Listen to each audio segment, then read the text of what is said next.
এজন্য যুবকরা চাইলে অনেক কিছু করতে পারে। তোমাদের উপর নির্ভর করছে আগামীর ভবিষ্যৎ। যুবকরা যদি ইসলামের পথে আসে ভালো থাকবে বাংলাদেশ। যুবকরা যদি কোরআন মানে নিরাপদে থাকবে আমার লাল সবুজের পতাকা। যুবকরা যদি ইসলামকে মেনে চলে তাহলে আগামীর ভবিষ্যৎ ইসলামের ভবিষ্যৎ, জোরে কোন ঠিক কিনা? কারণ যুবকদের মধ্যে আছে প্রাণ ঢালা উচ্ছ্বাস। মুরব্বীদের স্বাদ আছে কিন্তু সাধ্য নাই। মুরব্বীরা চায় অনেক কিছু করতে কিন্তু করে দেখাতে পারে। মাজায় ব্যথা, কোমরে ব্যথা। আগামীর নেতৃত্বে মুরব্বী নয়, যুবকদেরকে এগিয়ে আসতে হবে। চিল্লায় বলো ঠিক কিনা? যুবকদের রক্ত গরম, তারা চাইলে একটা বিপ্লবকে নেতৃত্ব দিতে পারে। They can lead a revolution. গোটা বিশ্বে যত বিপ্লব হয়েছে সব যুবকদের দিয়ে হয়েছে। সুবহানাল্লাহ পড়েন। এই যে কোটা আন্দোলনের বিরুদ্ধে বাংলাদেশে একটা বিপ্লব হয়েছে না? এখানে কি মুরব্বী চাচারা ছিল? কারা ছিল? আমার দেশের দামাল ছেলেরা, তরুণ তারুণ্যের উচ্ছ্বাস নিয়ে তারা এসেছিল। তারা জ্বলে উঠেছিল আপন শক্তিতে। চিল্লা এখন ঠিক কিনা? তো মুসলিম যুবকদেরকে জ্বলে উঠতে হবে আপন শক্তিতে। এরপরে নিরাপদ সড়ক চাই, একটা আন্দোলন হয়ে গেছে এই দেশে। ওইখানে কি মুরব্বীরা নেতৃত্ব দিয়েছিল? অবাক লেগেছে। প্রাইমারির ছেলেরা, হাই স্কুলের ছেলেরা আইন কিভাবে করতে হয় এবং কিভাবে সেই আইন মানাতে বাধ্য করতে হয় প্রশাসনের চোখে আঙ্গুল দিয়ে তারা গোটা বাংলাদেশকে দেখিয়েছে। জোরে কোন ঠিক কিনা? র্যাবের গাড়ি আটকে ফেলছে, পুলিশের গাড়ি আটকে দিচ্ছে, মন্ত্রীর গাড়ি আটকে দিছে। বলছে লাইসেন্স দেখেন, show me the driver's licence. খবর আছে না নাই? স্যার স্যামুয়েল হ্যান্টিংটন একটা বই লিখে গোটা বিশ্ব কাঁপিয়েছে, দ্য ক্ল্যাশেস অফ সিভিলাইজেশন, সভ্যতার সংঘাত। গোটা বিশ্বব্যাপী শুধু দাপট, লড়াই, স্নায়ুযুদ্ধ, কোল্ড ওয়ার, ক্ষমতার দাপট নিয়ে গোটা বিশ্বে এখন রমরম অবস্থা। কে কার চেয়ে বড় সুপার পাওয়ার হতে পারে? এখন সবচেয়ে বড় super power United states of America, ঠিক কিনা? তারা হচ্ছে এখন সুপার পাওয়ার। ধারণা করা হচ্ছে চায়না গোটা বিশ্বে যেভাবে তাদের প্রোডাক্ট সাপ্লাই করছে, পণ্যের বাজারে তাদের যেরকম দাপট, ডমিনেশন, সামনের সুপার পাওয়ার হবে চায়না। চায়নাতে কোনো দুষ্কৃতিকারী, কোনো হত্যাকারী, তাদেরকে যখন জেলে বন্দি করা হয়, জেলখানার ভিতরে ওরা ফ্যাক্টরি করে রাখছে। জেলে ঢুকবি তো কাম করে খা, আছে না নাই? কি সুন্দর অ্যাটিটিউড। যে যেই কাজ পারে জেলখানার ভিতরে ওই ফ্যাক্টরি। আগামীর সুপার পাওয়ার হতে যাচ্ছে চায়না। পলিটিক্যাল অ্যানালিস্ট যারা আছে, রাজনৈতিক বিশ্লেষক, তারা বলছে যে চায়নার পরে চলে আসতে পারে India super power, Narendra Modi. সভ্যতার সংঘাত আদিকাল থেকে আজ পর্যন্ত আছে না নাই? একটা সময় ছিল সিন্ধু সভ্যতা, আমরা শুনেছি মহেঞ্জোদারো সভ্যতা, বৈদিক সভ্যতা, ইনকা সভ্যতা, চিচেন এতজা সভ্যতা, প্রাচীন মিশরীয় সভ্যতা, ব্যাবিলনীয় সভ্যতা, গোটা বিশ্বব্যাপী মেসোপটেমীয় সভ্যতা। এরকম অনেক সভ্যতার আবির্ভাব ঘটবে।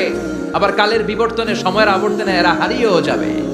স্যামুয়েল হ্যান্টিংটন তার বইতে লিখেছিল, দ্য ক্ল্যাশেস অফ সিভিলাইজেশন নামক বইতে লিখেছে, সভ্যতার এই সংঘাতের পর একটার পর একটা সুপার পাওয়ার আসবে, ধপাস করে পড়ে যাবে। একটার পর একটা সুপার পাওয়ার উঠবে, আবার নেমে যাবে। কিন্তু সর্বশেষ লা ইলাহা ইল্লাল্লাহ মুহাম্মদুর রাসূলুল্লাহর পতাকা খচিত একটা সভ্যতা দাঁড়িয়ে যাবে। ওই সভ্যতাকে মাটির সাথে মিশিয়ে দেওয়ার মতো শক্তি তাবৎ দুনিয়াতে কেউ থাকবে না। সর্বশেষ যে সভ্যতাটা দাঁড়াবে, সে বলেছে এটা হচ্ছে ইসলামের সভ্যতা। সুবহানাল্লাহ পড়বেন না? এজন্য ইসলামের অগ্রযাত্রা, অগ্রগতি, এটার স্পিড, এটার ব্যালেন্স, এটাকে রুখে দেয়া যায় না, এটাকে থামিয়ে দেয়া যায় না। ইসলামের দৃষ্টান্ত অনেকটা টিউবের মতো, প্লাস্টিকের টিউব। আপনারা গ্রামের মানুষ, আপনারা ভালো সাঁতার কাটতে জানেন। শহরে যারা সাঁতার কাটতে জানে না, তারা টিউব নিয়ে সুইমিং পুলে নামে যাতে ডুবে না যায়।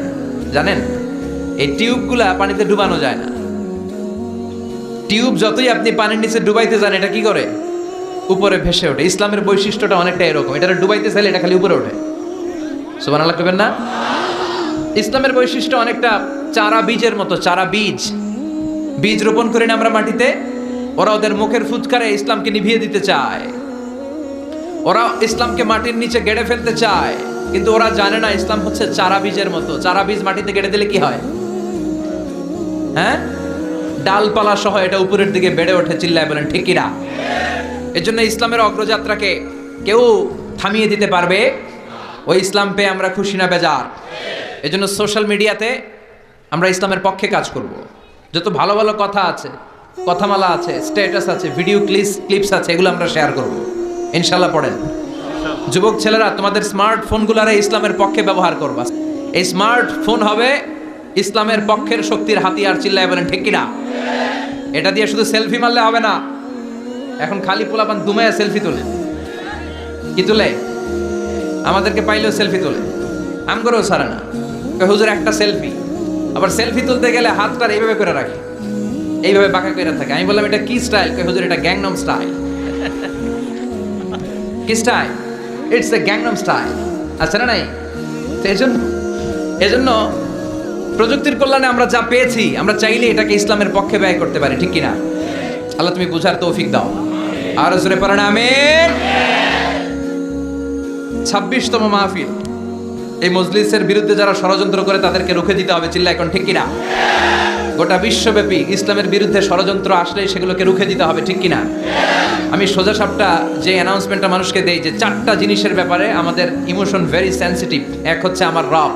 আমাদের রব কে? এই আল্লাহর ব্যাপারে কথা বললে ওর ছাড় আছে? ওর ছাড় নাই, ওর খবর আছে। ওর কি আছে?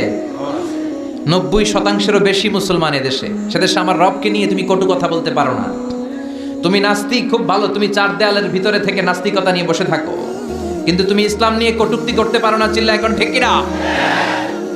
4টার এক হচ্ছে আমার রব, যিনি আমার স্রষ্টা, যিনি আমাকে রিজিক দেন, যিনি নিয়ামত দিয়ে আমাকে ঋণী করেছেন, তার বিরুদ্ধে কথা বললে সহ্য করা হবে। নাম্বার 2, আমার প্রিয় নবী, যে নবী আমার জন্য সুপারিশ করবে, যে নবীর সুপারিশ না মিললে জান্নাতে যাওয়া আমার জন্য কঠিন হয়ে যাবে, যে নবী আমার জন্য কেঁদেছে, আপনার জন্য কেঁদেছে, আমাদের জন্য কেঁদেছে, যে নবী গোটা বিশ্বকে সভ্যতা, মানবতা, ভদ্রতা, সিভিলাইজেশন সব এই বিশ্বনবী শিখিয়েছে। এই বিশ্বনবীর বিরুদ্ধেও যদি কথা বলা হয়, তাদের সাথে আমাদের কোনো সম্পর্ক নাই। চিল্লা এখন ঠিক কিনা? 3 নাম্বার হচ্ছে আমার ইসলাম। আর কিছু থাক বা না থাক, এদেশে ইসলাম থাকবেই। যে দেশে আল্লাহু আকবার ধ্বনির সাথে সূর্য উঠে যায়, যে দেশে আল্লাহু আকবার ধ্বনির সাথে সাথে সূর্য ডুবে যায়, ওই দেশে আর কিছু থাক বা না থাক, ইসলাম। 4 নাম্বার হচ্ছে আমার কোরআন, যেই কোরআনকে আল্লাহ তাআলা পাঠিয়েছে আমার হেদায়েতের জন্য। এই কোরআনের বিরুদ্ধেও যদি কেউ কথা বলে, তাদের বিরুদ্ধে প্রতিবাদ করে গর্জে উঠতে হবে মুসলমান। চিল্লায় বলেন ঠিক কিনা? এজন্য এই 4টা সেনসিটিভ বিষয়ের বিরুদ্ধে যদি কেউ কথা বলে, প্রতিবাদ করার দরকার আছে না নাই? আর মুখ বুজে যদি বসে থাকে, এটা কি মুমিন না মুনাফিক? আপনি পত্রিকার রিপোর্টার, আপনি ইসলামের পক্ষে রিপোর্ট করে দেন। আপনি মিডিয়া কর্মী, আপনি ইসলামের পক্ষে মিডিয়া কভার করে দেন। আপনি বক্তা, আপনার কথামালার মধ্য দিয়ে আপনি ইসলামের জয়গান গান। আপনি প্রশাসনের লোক, আপনার টিম দিয়ে আপনি ইসলামকে সাহায্য করবেন। কারণ ইসলাম আমাদের কাছে আমানত, এই কোরআন আমাদের কাছে আমানত। যিনি এই এলাকার চেয়ারম্যান, পুরো ইউনিয়ন পরিষদটা তার কাছে আমানত। যিনি এই এলাকার মেম্বার অফ দ্য পার্লামেন্ট, পুরো নির্বাচনী এলাকাটা তার কাছে আমানত। এজন্য এই 4টা জিনিসের বিরুদ্ধে কথা বললে আমরা সহ্য করি না। এই 4টা জিনিসের বিরুদ্ধে কথা বললে আমাদের প্রতিবাদ আছে না নাই? আমাদের হৃদয়ের রক্তক্ষরণ আছে না নাই? মাঠে ময়দানে আমাদের গর্জে ওঠার দরকার আছে না নাই? কারা কারা রাজি আছো তো হাত উঁচু করে আল্লাহর দেখা।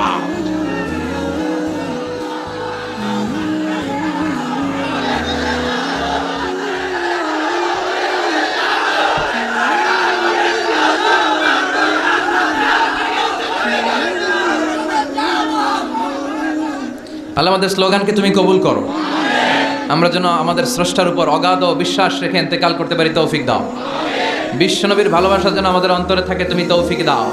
আল্লাহকে যে পাইতে চায়, হযরতকে ভালোবেসে, আরশ কুরসি লৌহ কালাম না চাইতে পেয়েছে সে। হযরতকে ভালোবেসে, আরশ কুরসি লৌহ কালাম না চাইতে পেয়েছে সে। সুবহানাল্লাহ পড়েন। বিশ্বনবীর ভালোবাসার দরকার আছে না নাই? এই কোরআন দিয়ে যেন বাংলাদেশের আইনগুলো পাস হয়, আল্লাহ তুমি তৌফিক দাও।